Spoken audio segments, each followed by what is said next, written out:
sowas lan sumelang. Mergo aku janji kawan Kakang Gumilar kuwi tabuh siji teko ning papan kene. Lho saiki wis tabuh siji kunjul 5 menit. Kok durung teko-teko ya? Atiku rumangsa sujon lan kuwatir. Mengko gek kapiluyu bocah wadon sak liyane aku. Iya. Ditenono yen kaya ngono. Waton aku ngerti nganti cakepan bocah wadon. Saji amin. Pokoke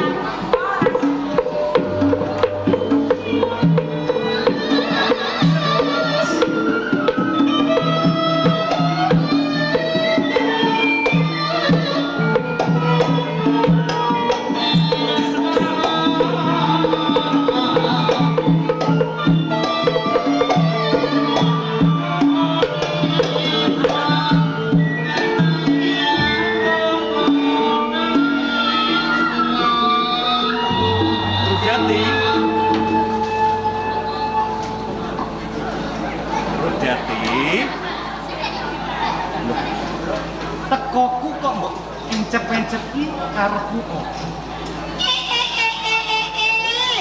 Kakang Gumilar, sampeyan ora rumangsani. Lumute digendong, dikemit, didit. Apa sing dadi luput? Mbok ya bloko wae kelawan aku. Ora rumangsani. Yen to kene janjian ana ing papan kene, nyatane aku ya wis teko. Iya toh? Janjine sampeyan tabuh pira? Tabuh 12. Lali yo. Sampeyan janjine tabuh siji. Saiki wis tabuh siji muncul 5 menit. Tekane sampeyan ning kene ora ana gunane wong bagus ra sampeyan dhewe. Dadi perkara teko kuranda terus kowe nesu mencep-mencep kaya ngono. Iya to Kakang, sajiane saka tabuh siji nganti siji 5 menit kuwi wis rumangsa aku salah kaya ngono. Terus kowe nesu. Dadi tak rewangi aku teko saka kene. Kowe terus nesu kaya ngono. yo gini ora Kakang. Sapa wong sing ora nesu? Tekane sampeyan ora ana gunane. Dadi tekoku wis ora ana gunane. Yo, tak ugemi omongan kowe becik aku tak mulih kowe. Kakang. Arep ning ndi? Arep mulih. Mulih. Yen sampeyan mulih terus aku piye? Kowe mau ngomong apa? Aku teko kene ora ana gunane. Iya. Ya aku mulih. Kakang. Kakang, suaraku wis serak. Aku ki rumangsa dadi wong lanang. Aku golek kalodangan sak tengah pas aku lagi nyambut gawe. Nanging nyatane apa? Kowe ora ngergani aku dadi wong lanang. Wis tak tekoni kaya ngono. Wis, aku njaluk pangapura. Aku njaluk ngapura, Kakang. Ora. Ora piye? Ora ono ngapura kanggo kowe. Nyatane apa? Kowe wong wadon, kejanjian karo aku tak tekoni sing Ngono ya, Kakang. Ya wis, yen ora ana pangapura kanggo ora apa-apa. Wong ganteng ora sampean tok. Wong bagus ora sampean dhewe. Ning kene lho, ning Sinom, umbruk-umbruk tak kandhani.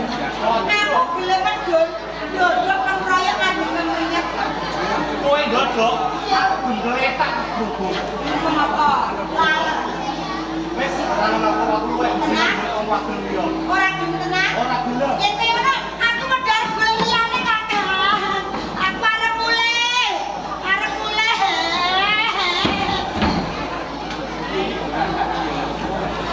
Rudati. Apa? Oh, tinggal. Coke. Coke itu dong. Aku mau jajan sepira begini tresna kelawan aku. Udah Kakak, udah. Udah. Aduh nangis. Anyar tenan. Kowe becik anyar karo aku milih wong lanang liya. Ya iya toh. Tenan kuwi. Iya. Wis ora kanggo aku. Tenan. Beneran tak mulih. Lho, sik kesu. Apa dene iki? Apa? Allah. Ulah. Ulah Kakak. Aku wedi ya.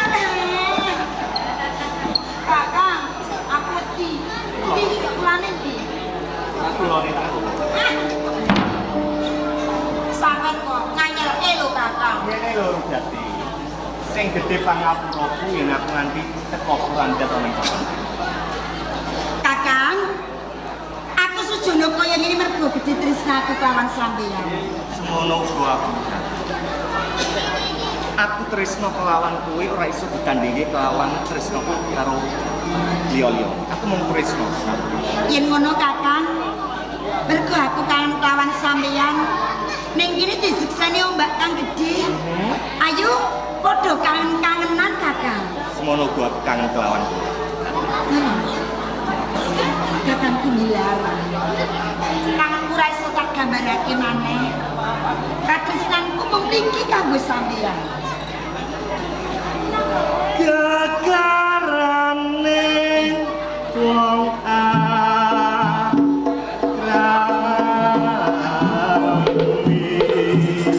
Yen aku ngrungokne suaramu Kakang, iso keprokasi barang janji.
Dirisi ledek amba-amba musno ledek sing ana naga kang gedhe bebasa sak gluku gedene ilang naga sing ana keris iki kena darani keris budhek pagak pati Keris budhek pagak pati kok. Bilang lan webrang Injing kados punika. tenane keris iki ora sadaya keris ning keris iki kedadian saka manusa. Saking manusa kok saged kados mekaten? Saka ilat. Laripun kados pundi? Ini ya. Dimen padha pono sejatine lelakon iki sing tak babar. Rikala Pati Gegek dituwake Ki Gedhe Brangkula. Ya kena diarani Empu Sumali saka ing Kelali. Empu Sumali. Kuwi nek dijanji bisa dalem Ndara Adipati Kembangjaya. Njaluk bumi buta sak kulone negara. Rene oken para bebau sing padha babat ing alas kemiri satemah dadi pati pesantrenan. Rak padha sabela karo Sadalem Ndara Adipati. Kuwi sing disrana ora liya Empu Suwarna ing Agul. Empu Suwarna budidaya supaya bisa nyirep ing pati pesantrenan sing dituwuke marang Empu Sumali nganti dadi perang. Ngantos aku. Iya. Suwarna kalah. Merga Suwarna dikeroyok karo Ki Gedhe Brangkula. Ki Gedhe Besika, Ki Gedhe Ngrangit, Karang Subur, Karang Panas, lan Kelaling tetuwane. Empu Sumali nganti pepes remuk rempu balune. Rene Suwarna ki dia anak loro. Anake cacat kabeh. Sing siji jenenge Joko Ganjur, ora gatra manusa. Sing siji Surandali. Lah Surandali ku ora wujud manusa. Wujudipun menapa? Wujude ula. Ning bisa tata Jawa mung ora iso. Oh, iso tata Jawa. Pamakane kok sisuke kuwi digarake bumbang ing arga jembangan. Saiki kena darani ing Sendang Sayu. Sendang Sayu. Suwarna digawa karo Ganjur ditambani karo Surandali, ilune dikeleti.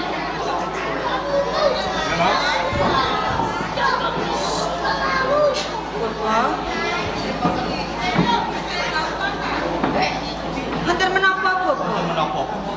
Nganti pulih kaya diinguni. Mula ilune si Surandali sing wujud kula ki mau kena darani lenga coblok.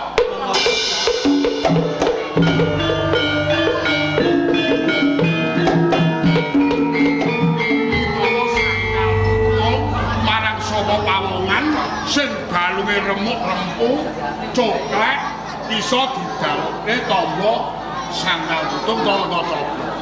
Saiki ana laladan Pati Kidul. Wonten pundi, Bapak? Ing desa Koro Puncak Pati ana duwe kanthi saiki. Ngantos sakniki. Lah. Suwarna wis sawise pulih dhewe kepengin nonton Prajopan. Nganti Surandali ngiklaske ilate bapake kon ilate kon nyetok bapake. Mati, Bapak? Ora mati. Kuasane sing gawe urip. Ilat diketok lho, Bapak. Ilate Surandali diketok. Bareng ilat diketok, wujud ilat ilang sing ana wesi. Wesi tulek. Ki diweni jeneng Wesi Pulosani. Wesi Pulosani. Wesi Pulosani dumadi saking ilat nggih. Iya. Lah keparenge Empu Suwarna Wesi Pulosani sawise nggo ngalahke Sumali. Ki dibabar dadi pusaka. Nggone yasa pusaka kanthi lelaku Tapa Bisu. Tapa Bisu. Liripun Bapak. Dene Tapa Bisu ora wican tenan. Ora dahar, ora nunjuk, ora sarit, ora wican. Mula kena diarani pusaka budheg agak mati. Eling-eling. Akhire ana wong bisu mesti budheg.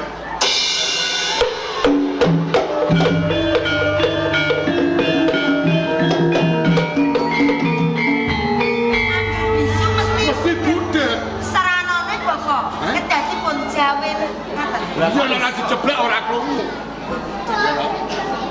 Ning saiki ana jaman teknologi canggih, are bahasa isyarat kae. Leres, Bapak.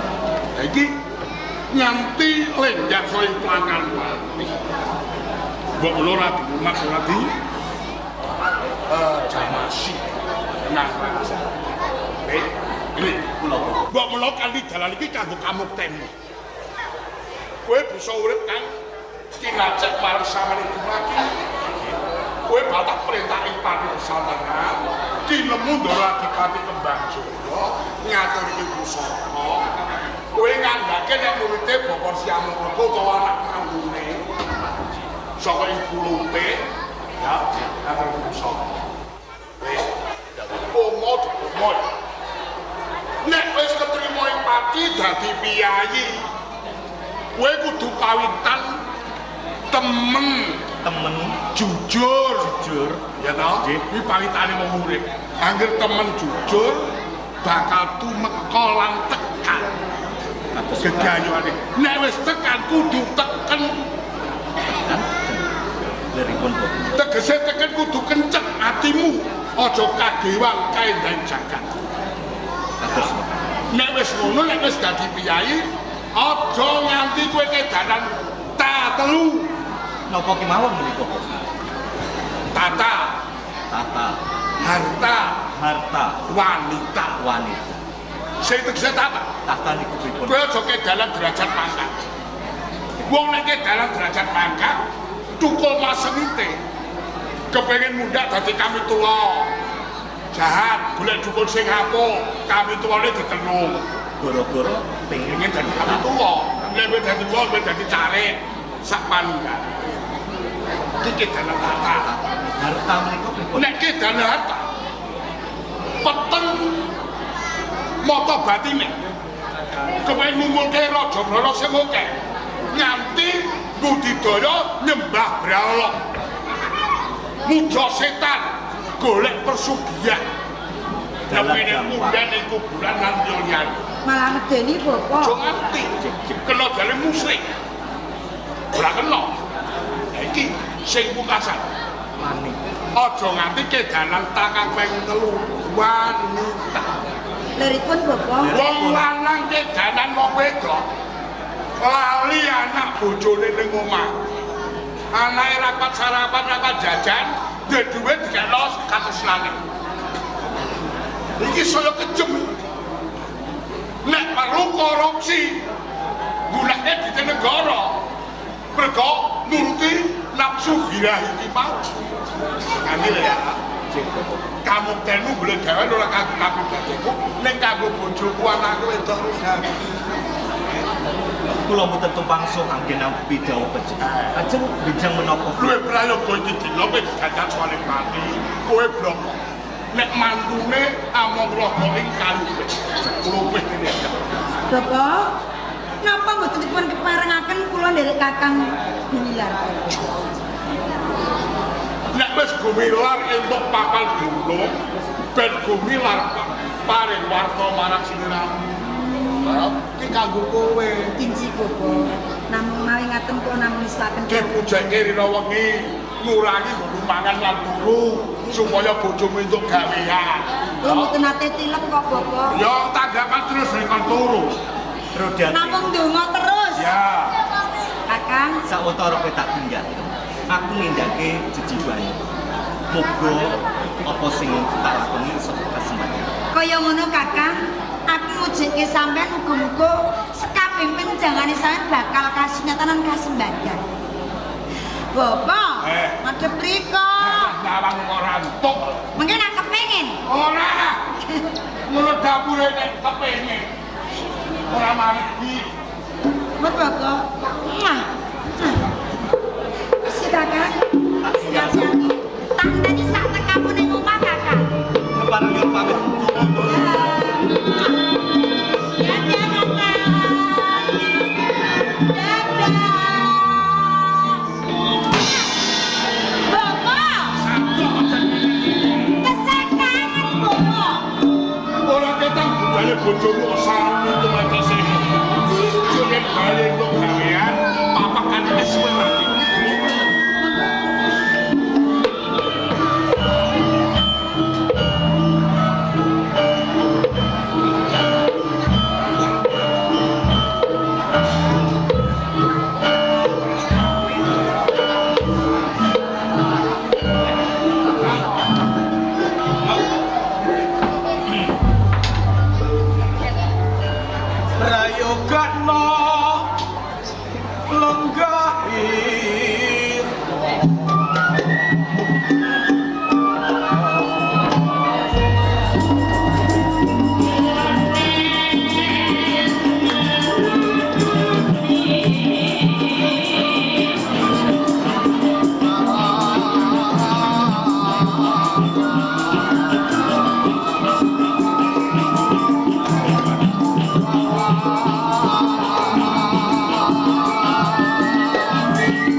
ing Maguan.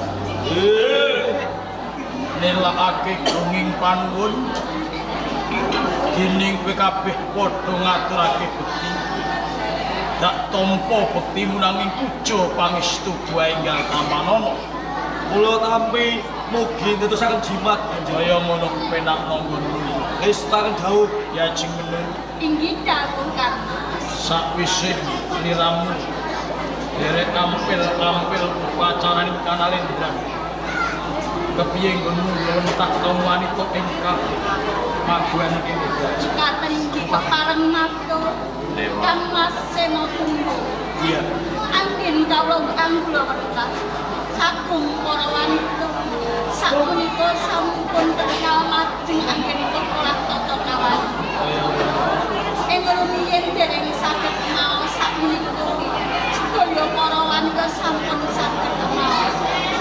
Pun kakang nilakake gunging panuwun jalan sliramu pinangka tuwa-tuwangganing para kaum wanita ing panewen Maguan kene tindak sak pecah tembung sak limah pinangka sorotane kaum wanita ana ing Maguan kene.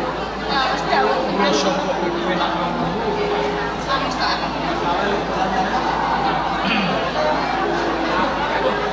Syadi Sumirat lan Syadi Cundaka lan panjenengan Goporsi Brajangga ngantos kula nglempakaken panjenengan sedaya wonten ing Maguan niki panjenengan badhe kula jagrembak sedaning Kakang Penewu Yuyurumpung wedal sakmenika sampun wonten 1000 dina monggo sedanipun Kakang Penewu Yuyurumpung niku boten kapundhut sing gelar jagat boten nanging cetha ingkang ngedani Bupati Kembang Jaya ing Kabupaten Pati.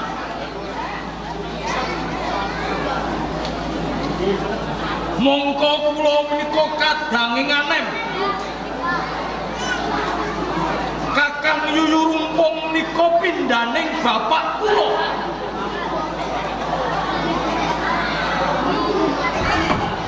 Menawi kula sampun ngertos lelampahan menika napa kula namung cekap linggih jegrang sila tumpang mukti wonten Maguan.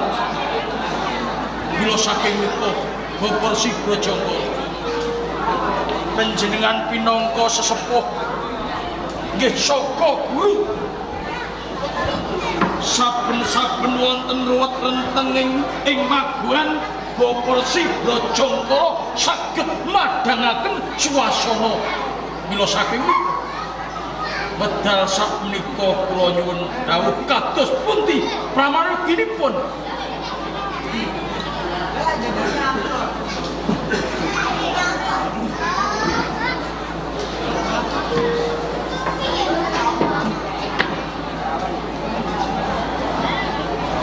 anakku Sena Kumbara. Nggih.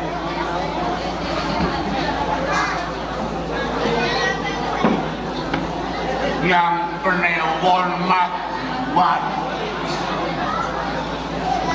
lenggahku kuwi Paraspara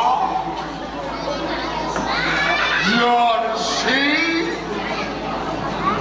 ya Brahmana ya dukun pisan. Aku dadi dukun kuwi sakprene nek ora salah, nek ora luput, kuwi wis ana 175 tahun. Sampeyan iku nek dikokok kaya wara. Wong dados resik dados dukun. Lah kok pun 170 tahun. Lah umur sampean pinten saiki? 76. Lah 76 kok dadi dukun 175. Tresno sarae bapak. Ngoten. Dukun turunan. Kowe nak tak kandhane kudu buku ya, Ger. Nggih, pripun? Aku dadi wong kuwi ora duwe dosa. Sampeyan niku Aku dadi wong kuwi ora duwe salah. Seneng perkara kuwi ora ana perkara sing ilang. nggih nggih. Perkara kuwi ora ana perkara rampung. Ora ketang sing duwe perkara kuwi mati ilang dadi lemah. Diteni le, diteni. Taunana Windanana anak putune tetep ana sing padha ora narima. Yen nak tastuning raga kuwi gampang entuk apa. Nanging tastuning rasa Alun-alun mawon. Ya. Mohon matur usah dibuang. taun-taun.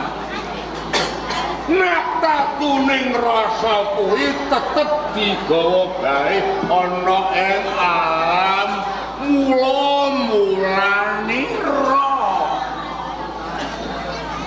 Prastawa kuwi sambung lan asining dirimu. Ger Sinakumbara.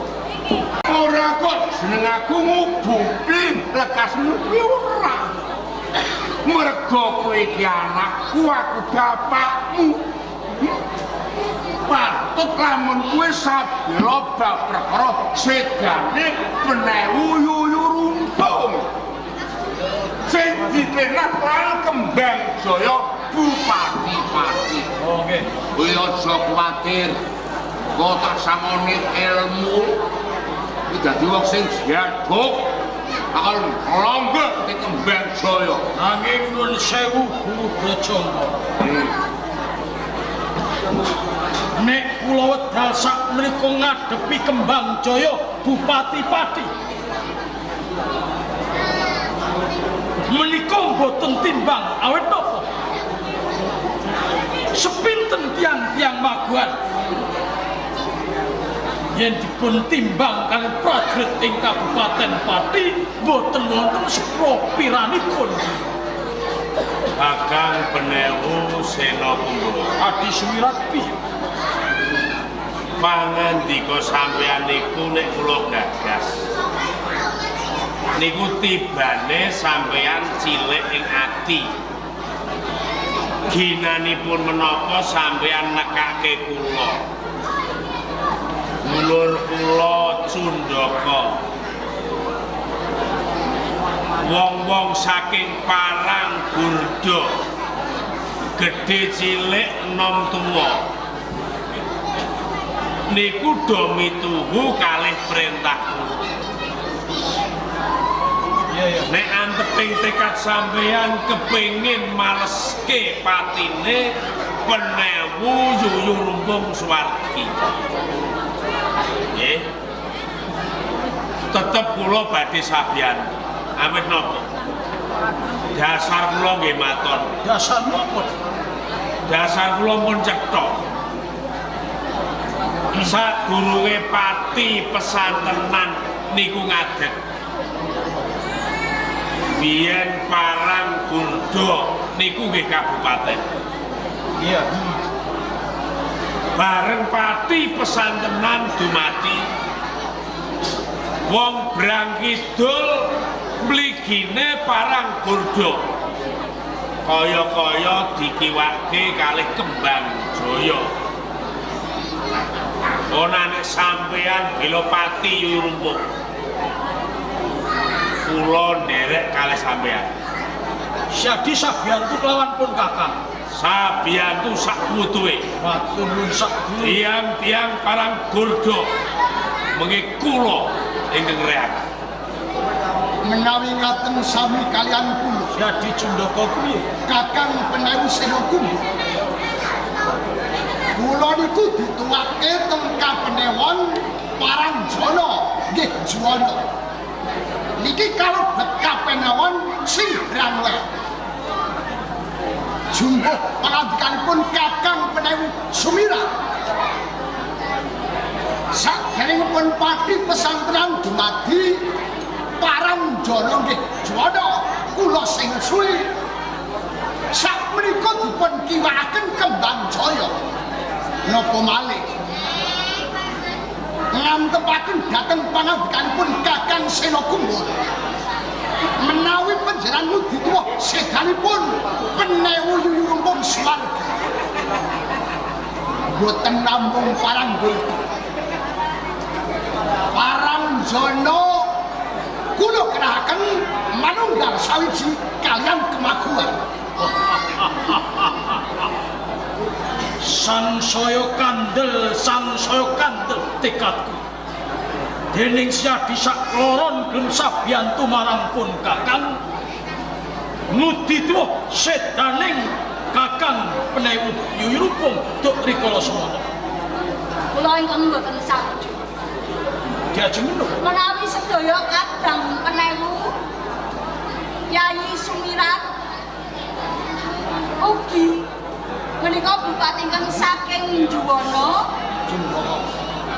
Cundaka ingkang bagus lan gagah. Mesinipun wantun perang merangi wonten ing Kabupaten Pati. Iya.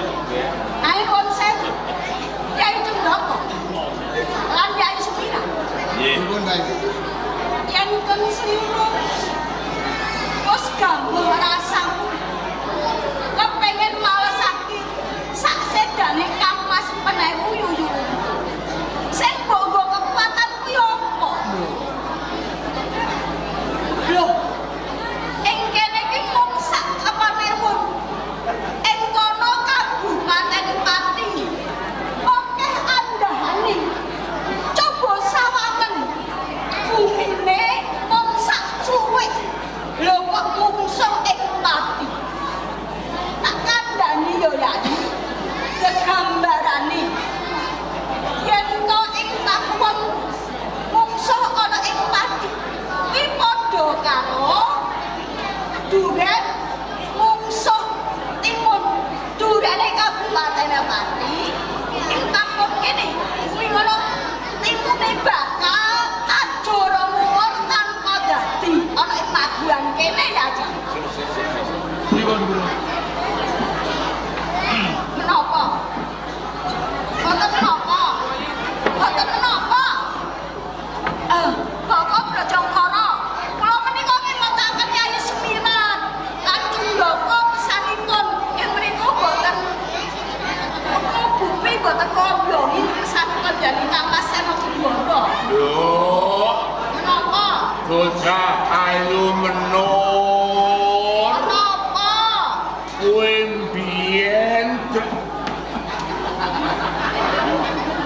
Kowe mbiyen kuwi derajatmu asal.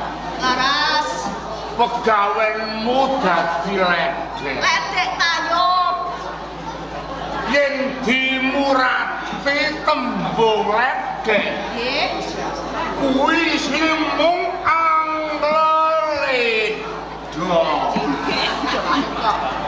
Gon sewu biasa petak-petakan. Agape ora enak. Aguku sing ora enak. Ados pundi Bapak Bojongkoro? Diangkat derajat Inggih.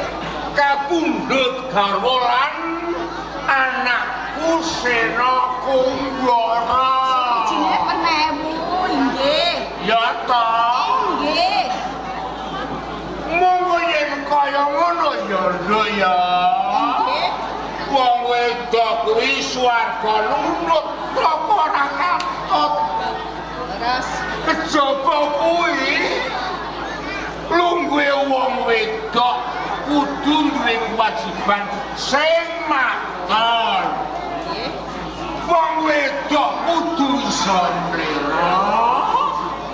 Loro kudu iso mboto. Sing telu kudu iso sewa. Kok kapan Bapak kok ana cewek barang? Sanu Bapak. Pripun?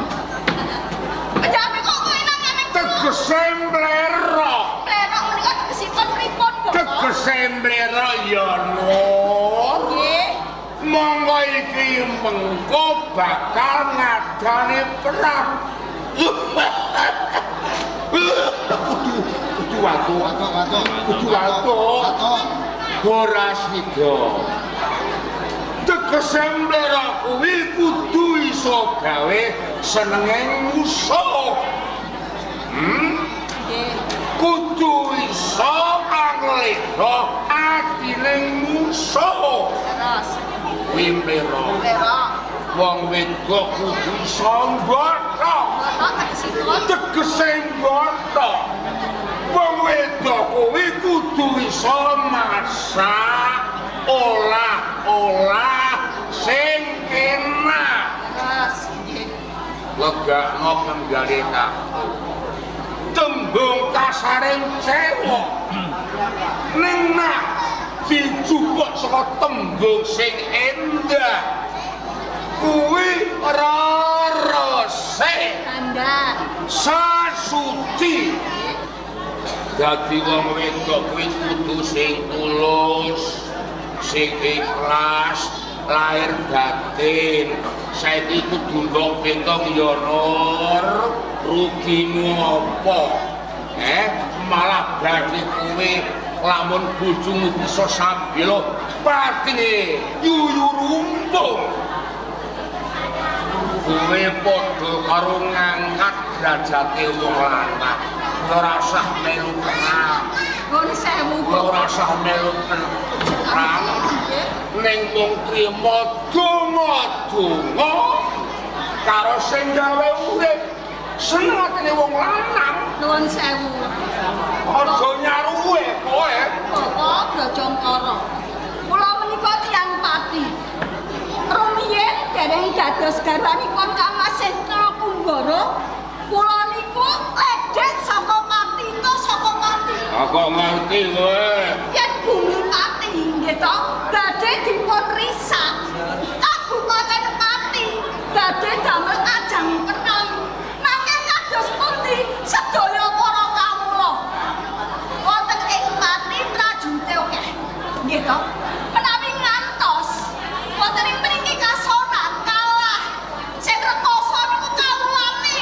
Boten kok lajeng sedaya para penggedhe menika boten, Bapak. Wes cukup Nur. Long akan megat bojomu. Jenengan nuwun sewu Kang Mas. Operasi Bojongkoro kuwi pinangka sesepuh parantara ing Maguan. Ya gene kok kowe ndadak wani mancai pangandikaning Operasi Bojongkoro. Nuwun sewu Kang Mas. Maguan menika kagungan panjenengan. Nggih gadahan kula. Pati menika bumi kelahiran kula. Kula dipunlairaken wonten ing Pati. Yen Pati rusak, kula ugi nderek raosaken. Menawi panjenengan mangke sangsara, kula ugi nderek rasake. Maguan menika bumi namung sekedhik mau cilik. Penggawane namung sekedhik.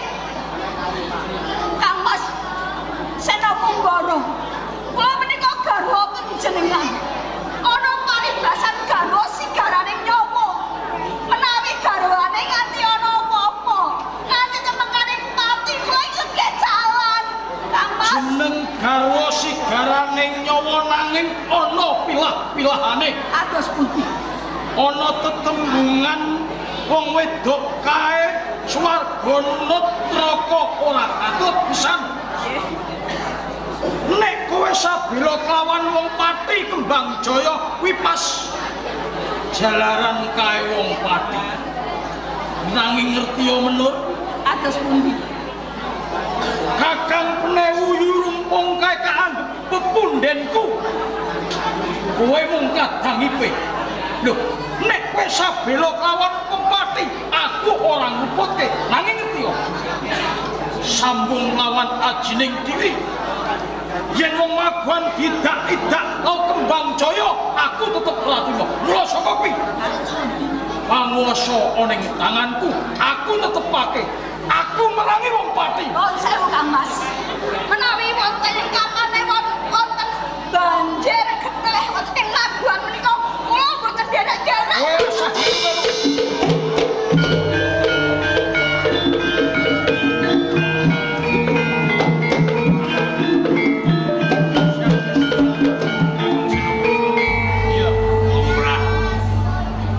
Wedok niku kedunungan rasa kuwatir, kedunungan rasa wedi. Ning sampeyan ampun alit ing manah. Niat sampeyan wani wong pati, kula nggih pun sarujuk, pun kula tekati. Basan kula mati, badhe kula totohi tetes sing getih kang pungkasan. Ampun kuwatir sampeyan. Yen tetelo kaya ngono jadi sumirat lan Cundaka. Sliramu sakloron pinangka dadi senopatining perang ing Magelang. Saiki kowe tumuju ana ing Kabupaten Pati, Laraken Kembang Jaya. Oh, kula dherek. Ayo. Guru